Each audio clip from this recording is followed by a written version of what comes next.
There's passion, and then there's work. And there's time in your life when your work and your passion comes together. But is it accepted in our society? Let's find out.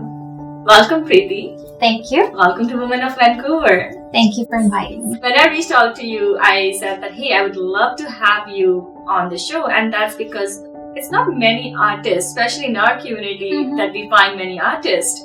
And when I was talking to you, I was more intrigued to know, hey, do you have any struggles, anything you've gone through? And you brought a very great point. It's like the one question you get asked all the time. Oh, that's great.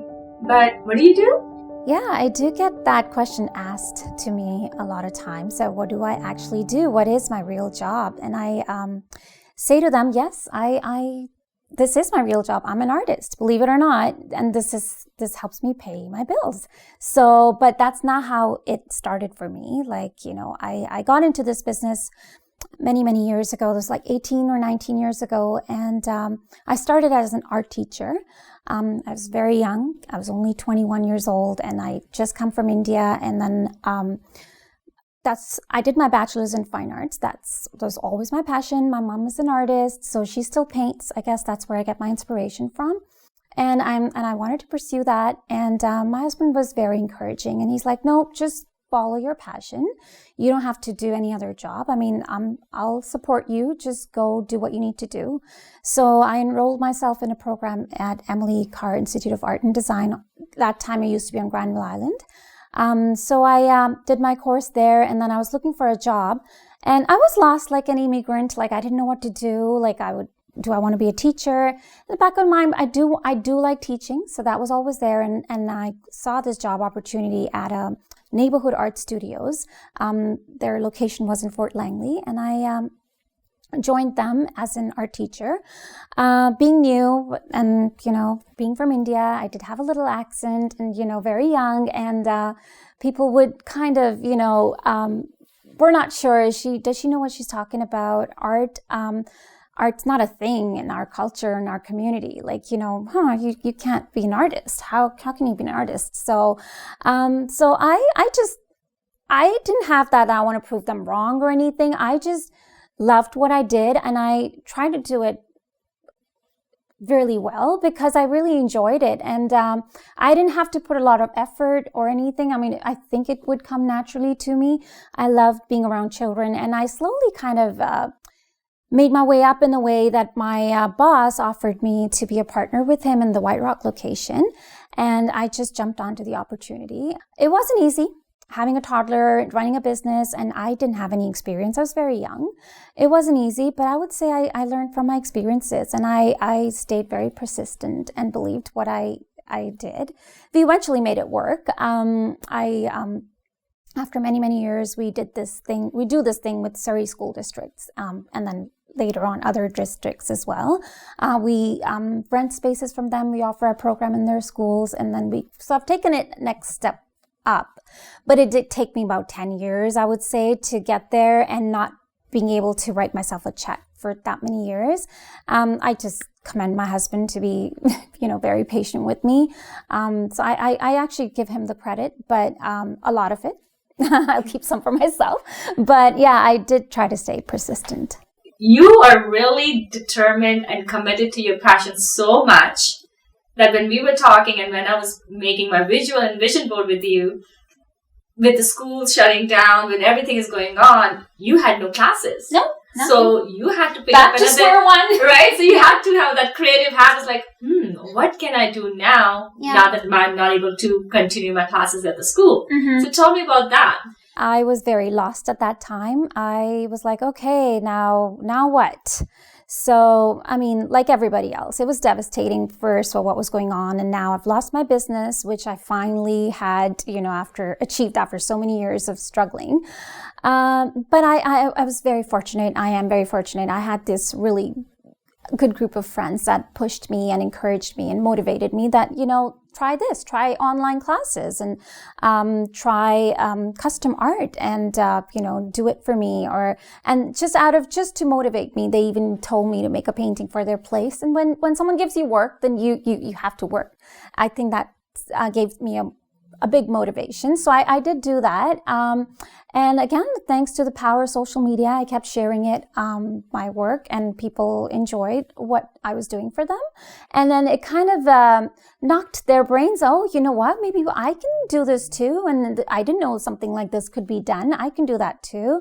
So I made portraits, for special occasions, and, and people, it did touch people. And that's one of my goals. I do want to touch people with my art. And if I feel like I can touch anybody with my art, I think that's success to me. If I'm able to do that, move somebody, bring somebody in tears, or, and I think I was able to do that. This whole COVID time did give me a lot of time to actually sit in my studio, lock myself, and just be with my thoughts and my paintbrush and my canvas. So yeah, I would say it's been a positive thing for me. Not that I want it to last forever, but it's given me that time. And thank you, Mona, for introducing me to the vision board idea. I didn't know something like that existed until you brought it up. So that was awesome. And that did inspire me, actually. Now I'm thinking, okay, you know what? There's things in your lives, incidents, and there's people, and then it all connects together. If I can somehow connect it through my art, wouldn't that be amazing? So it was my friend's birthday just a couple days ago, and then I wanted to not buy a card for her. I'm like, you know what? I want to do something that we do together and something we both enjoy. And I wanted to thank her for being a friend and thank her for being herself. And so I did that, and it did really touch her. And then I actually have made 3 cards since then, just thinking about people, what they like, and, what they want in life. Just put it all together in a card that speaks to them. And what I'm really enjoying listening to this, Preeti, is that you're living your passion. And yes, you had a hiccup, like with the pandemic, as you said, we all had it. But you touched upon 2 things. Is one, that your support from family, and you also said friends. Yes. How beautiful it is to us to surround ourselves with that support. So for you to say that, hey, this is my passion. Yeah. Whether you accept it or not, or I'm going to find my own tribe who actually accepts it, supports it, and I can move forward.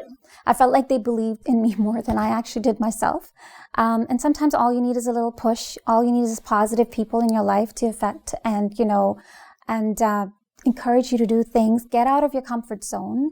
Quite a few times I do have to come out of my comfort zone. And I love that. And that's how I feel like I grow as a person. And that's how I learn. And since COVID started, I think I would say any little opportunity that knocks my door, I don't say no. I'm like, even if I have done it, or if this is something I do or not, but anything that comes my way, I'm like, okay, I'm doing it. It's funny. One of my friends, she owns a few daycares. It's separate than art. And she just loves me because as a friend, she's like, you're amazing at what you do. And then, so she offered like, why don't you teach yoga at my daycare center? Because she already had someone teaching. I'm like, I'm no yoga. Like I do yoga. I've been doing it for many, many years. She's like, you just have to work with little kids. And I'm like, you know what? I'm not going to say no to this. So I go there. So I've been doing it since September. I just go there. And I think that's my highlight of the week. And those kids, when they're waiting for me so patiently, they just come and they're so ready for me. And then the fact that a 3-year-old can actually do yoga is quite a big deal for me. My son, actually, we were having a conversation. He was giving me a ride. He's like, how do like a 2-year-old, 3-year-old do yoga? I'm like, yeah, you should come and see it. So, if I'm able to just inspire or make changes in anybody's life, I'm just happy to do that. And I'm just going to take whatever comes my way. Preeti, you're bringing such a great gift to our society, to our community, and the people that are around you, is to live your life from the place of imagination. So as we are about to bring this to the end, what is the word of wisdom you can leave the viewers with?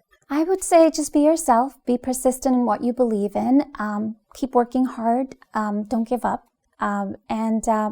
As a human, I feel like if I am able to inspire someone, that's the best gift ever. And if I can change someone's life, that would be amazing. That would be my purpose. Yeah. Thank you for being here. It was a total pleasure to have you here. My pleasure as well. Thank you. Follow your heart. Follow your passion. It will always show you the way. What passions do you have? What dream are you following? Let's hear it. This is the place where you can find your tribe. So let's hear your story. Women of Vancouver. So Preeti, you're on Mona's show. And Mona's show never completes without capturing a moment with a selfie. Awesome. Let's do that.